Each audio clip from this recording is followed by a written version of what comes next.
If you know me, then you know that I love reality television.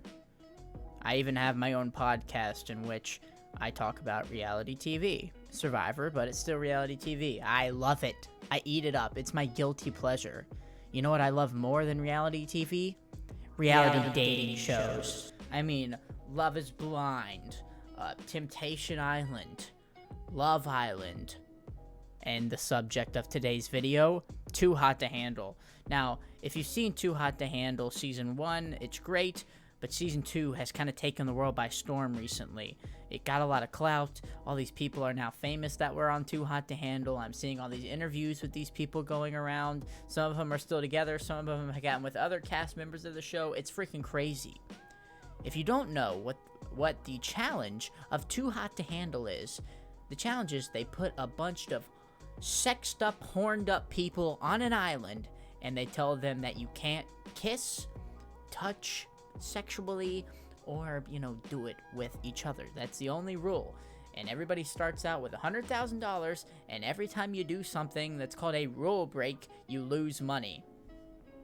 So, you would think, me, a normal human being, I haven't, done it in 19 years, so I would have no problem. But no, some of these people had trouble pertaining to the rules. I mean, you would think that if the only thing you had to do was not touch somebody for 3 weeks that you've never met before, then you could do it.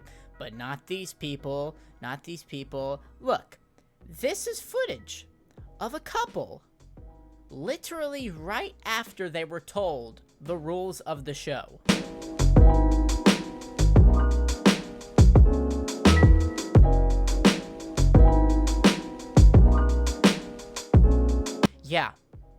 Yeah, less than 24 hours and they had already broken the rules. There wasn't even time to be tempted to do these things. Are you kidding me? Oh, and that's not all that happened. On the first day, I'm pretty sure there was like 5 rule breaks and they lost like $20,000. $20,000. At this rate, they would lose all the money within a week. But no, because they acted so ridiculous on the show, then the producers had to give them incentives to earn money back. And that incentive was just stay in a private room and don't do it with each other.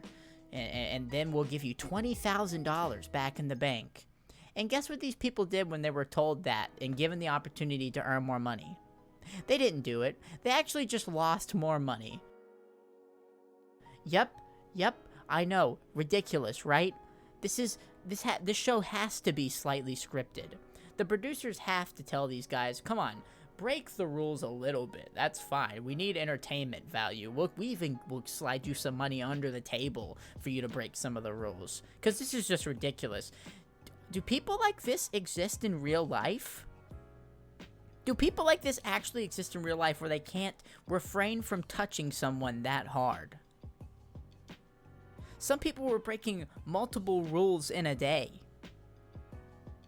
Some people were breaking multiple rules with different people. The only guy that was a rule breaker that I can respect is Peter. Now you may be saying, how can you respect Peter? Spoiler alert, he got kicked off the show because they said there's literally no way you're trying to make actual genuine connections with girls. How could you like Peter? Because Peter was just a freaking savage, bro. I mean, Peter's only goal was to break the rules. Look at this clip in which he just made out with 2 girls at the same time.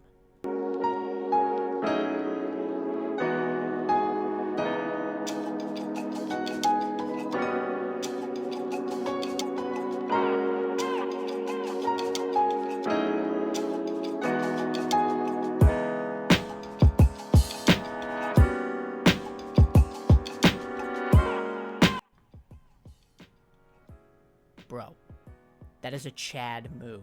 That's a Chad move. He made girls play rock, paper, scissors in order to kiss him. That's one of the most legendary things I've ever seen in my entire life. I would never have the confidence to do that. However, that being said, the show's good.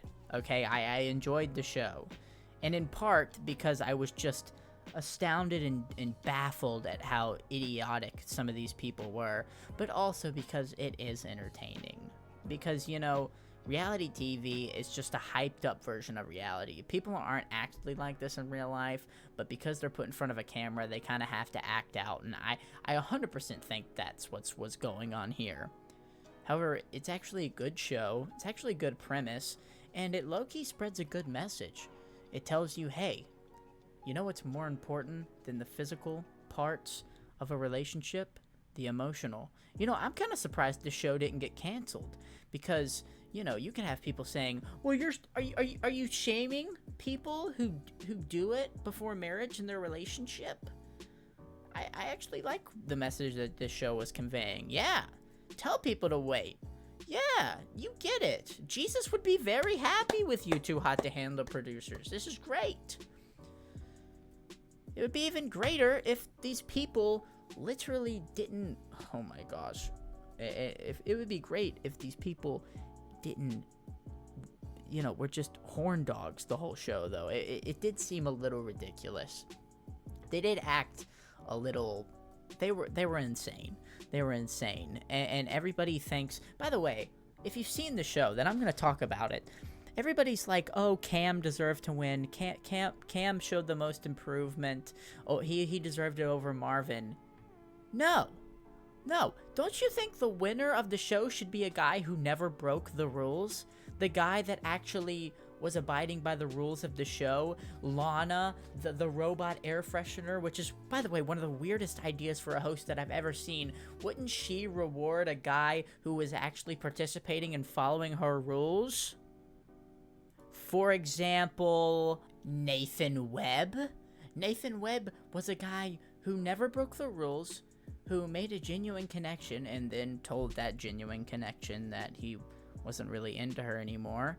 But I kind of respect that. You need to tell a girl if you're not into her.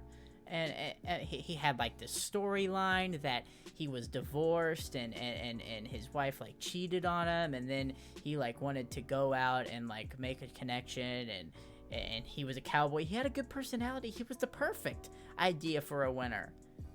And with Larissa Townsend, the girl that he was with, she did quit the show, so I understand why you didn't give it to her.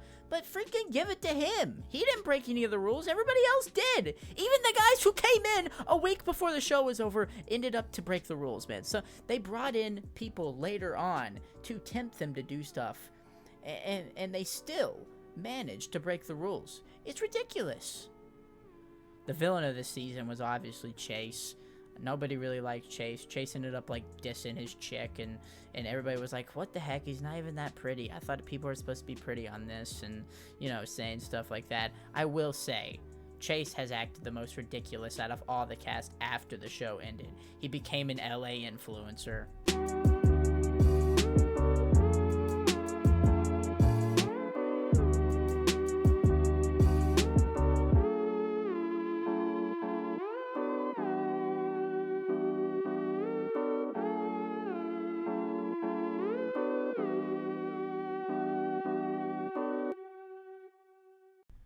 He ended up moving to LA and like working out with all the TikTokers and the guys over there. He should be playing football up in Canada. I don't know if he's doing that still. I guess not. But, whatever. What do I know? Anyways, Too Hot to Handle. What would I give it? It's a good show. I enjoyed watching it. I'm ready for season 3 because it was fun. It was better than season 1. It's good. It's a good show. Overall, good job, but good luck finding 10 more people who are that horny, because golly, this was ridiculous. Anyways, this was my little rant about Too Hot to Handle. I love reality TV. If you guys want me to talk about it more, I'd love to, and I will do that for you guys. So yeah, I might talk about, I'm watching Love is Blind right now. I could talk about that when I'm done with it. Okay. All right. I'm sneezing, so that means it's time for me to go. Thank you guys for watching. I appreciate it. I hope to see you guys soon. I'm uploading daily, and I appreciate you guys subscribing. A lot of you guys subscribing. We're approaching 50K, so keep on subscribing, turning on post notifications, and watching all the videos. I try to read all your comments and respond to a lot of them, so thank you guys for that. Make sure you like, subscribe, and I'll catch you on the flippity flip. Bye.